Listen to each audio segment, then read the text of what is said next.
नमस्कार। आज के इस विश्लेषण में स्वागत है। हमारे पास कुछ हालिया स्रोत है। 21-22 जून 2025 को ईरान पर जो अमेरिकी हमला हुआ उससे जुड़े हुए। हमारा काम है इन दस्तावेजों को देखना और समझना कि असल में हुआ क्या, इसके मायने क्या हो सकते हैं। तो चलिए शुरू करते हैं। पहली खबरें तो यही बता रही हैं कि अमेरिका ने ईरान की 3 खास परमाणु सुविधाओं को निशाना बनाया है: फोर्डो, नतांज और इस्फहान। हाँ, और ये समझना जरूरी है कि ये हमला क्यों हुआ। मतलब अमेरिका का घोषित लक्ष्य क्या था। सूत्रों के हिसाब से वो ईरान की परमाणु संवर्धन क्षमता को खत्म करना चाहते थे, जिसे वो एक तरह का बढ़ता हुआ परमाणु खतरा मान रहे थे। तो ये कदम जाहिर है दोनों देशों के बीच तनाव को बहुत ज्यादा बढ़ाता है और शायद क्षेत्रीय शक्ति संतुलन में भी एक बड़ा बदलाव ला सकता है। ये ठिकाने जो हैं, फोर्डो, नतांज, इस्फहान, ये ईरान के लिए कितने महत्वपूर्ण हैं? ये बहुत महत्वपूर्ण है, सबसे सुरक्षित माने जाते हैं और परमाणु कार्यक्रम के लिहाज से खासकर यूरेनियम संवर्धन के लिए ये केंद्र बिंदु हैं। अच्छा, और ये बात भी सामने आ रही है कि हमला कैसे किया गया, मतलब किस तरह के हथियार इस्तेमाल हुए? हाँ, ये दिलचस्प है। जानकारी मिल रही है कि अमेरिकी सेना ने B-2 स्टिल्थ बॉम्बर्स का इस्तेमाल किया। Stealth bombers? जी, और उनमें वो खास बंकर बस्टर बम लगे थे।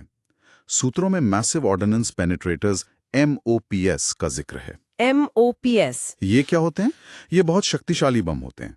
मतलब खास तौर पर जमीन के बहुत अंदर मजबूत किलेबंद ठिकानों को तबाह करने के लिए डिजाइन किए गए हैं। अच्छा, और इसके अलावा? इसके अलावा पनडुब्बियों से टॉमाहॉक क्रूज मिसाइलें भी दागी गईं। तो साफ है कि निशाना ईरान की जो बेहद मजबूत अंडरग्राउंड फैसिलिटीज हैं, उनको भेदना था। तो इन हथियारों का चुनाव ये क्या बताता है? इरादा शायद इन सुविधाओं को पूरी तरह से, मतलब हमेशा के लिए निष्क्रिय करना था। और स्टील्थ तकनीक का इस्तेमाल वो दिखाता है कि ईरानी एयर डिफेंस उनकी हवाई सुरक्षा को पूरी तरह से चकमा देने की योजना थी। ठीक है। अब अगर अमेरिकी पक्ष की बात करें, उनके बयानों को देखें, राष्ट्रपति ट्रंप ने तो इसे शानदार सैन्य सफलता कहा है और दावा किया है कि जो परमाणु स्थल थे वो पूरी तरह नष्ट हो गए हैं। हाँ, ये बयान आया है, लेकिन साथ ही रक्षा सचिव पीट हेगसेथ का बयान भी है। क्या कहा उन्होंने? उन्होंने कहा कि अमेरिका ईरान के साथ युद्ध नहीं चाहता। तो ये थोड़ा विरोधाभासी नहीं लगता? एक तरफ पूरी तरह नष्ट करने का दावा, दूसरी तरफ युद्ध न चाहने की बात। बिल्कुल, ये एक उलझा हुआ संदेश है। सफलता का दावा भी है और तनाव कम करने की कोशिश भी। हो सकता है ये उनकी कूटनीतिक और सैन्य रणनीति का मिलाजुला रूप हो।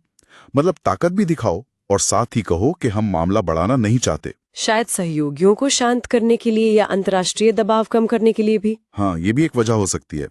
ये एक जटिल स्थिति है। ये तो हुई अमेरिका की बात। अब ईरान की तरफ से क्या प्रतिक्रिया आई? सूत्र क्या बताते हैं? ईरानी विदेश मंत्रालय ने जाहिर है हमले की कड़ी निंदा की है। उनके बयान में क्या खास है? उन्होंने कहा है कि अमेरिका ने ईरान के खिलाफ एक खतरनाक युद्ध शुरू कर दिया है और ये भी जोड़ा कि अमेरिका ने इजराइल की आक्रामक कार्रवाइयों का समर्थन करके कूटनीति को धोखा दिया है। ओह, तो वो इसे सीधे इजराइल से जोड़ रहे हैं? उनका बयान साफ तौर पर इसे इजराइल ईरान संघर्ष के बड़े दायरे में रख रहा है। वो कह रहे हैं कि अमेरिका अब इजराइल का पक्ष लेते हुए सीधे तौर पर शामिल हो गया है। ये आरोप जाहिर है स्थिति को और ज्यादा पेचीदा बनाता है। और दुनिया भर में क्या चल रहा है? मतलब बाकी देशों की क्या प्रतिक्रिया है? दुनिया बंटी हुई नजर आ रही है। सूत्रों के मुताबिक कोई एक राय नहीं है। कुछ देश हैं जो एक बड़े क्षेत्रीय युद्ध की आशंका जता रहे हैं और संयम बरतने की अपील कर रहे हैं। और दूसरी तरफ कुछ ऐसे भी देश हैं जो शायद खुलकर न कहें, पर इसे ईरान को परमाणु हथियार बनाने से रोकने के लिए एक जरूरी, शायद मजबूरी में उठाया गया कदम मान रहे हैं। तो मतलब वैश्विक स्तर पर भी स्थिति काफी उलझी हुई है। हाँ बिल्कुल, अपने अपने हित, अपनी अपनी चिंताएं सब प्रतिक्रियाओं में झलक रही हैं। तो अगर हम इस पूरी चर्चा को समेटें, निचोड़ क्या निकलता है? हमने देखा कि अमेरिका ने बड़ा हमला किया ईरान के परमाणु ठिकानों पर एडवांस्ड हथियारों से। हाँ, और जो मुख्य बात है वो ये है कि ये सिर्फ एक मिलिट्री ऑपरेशन नहीं है। इसके भू राजनीतिक मायने बहुत गहरे हैं। ये अमेरिका ईरान रिश्तों में एक बहुत अहम, शायद एक निर्णायक मोड़ हो सकता है। और इजराइल ईरान संघर्ष में भी। बिल्कुल, ये उसमें अमेरिका की सीधी भागीदारी का संकेत है और इसने क्षेत्रीय स्थिरता को निश्चित रूप से बढ़ाया है। दोनों तरफ के जो बयान हैं, कभी सफलता का दावा, कभी युद्ध न चाहने की बात और दुनिया की बंटी हुई राय, ये सब इस स्थिति की गंभीरता और अनिश्चितता को ही दिखाते हैं। और यहीं से एक अहम सवाल उठता है जो शायद हमें सोचना चाहिए। क्या? कि जब परमाणु सुविधाओं पर इस तरह की सीधी सैन्य कार्रवाई होती है तो इसका असर परमाणु अप्रसार की जो वैश्विक कोशिशें हैं, जो संधियां हैं, उन पर क्या पड़ता है और भविष्य में कूटनीति की गुंजाइश कितनी बचती है? क्या ऐसे कदम लंबे समय में स्थिरता लाते हैं या फिर ये अनिश्चितता और शायद हथियारों की एक नई दौड़ का खतरा पैदा करते हैं? ये सोचने वाली बात है।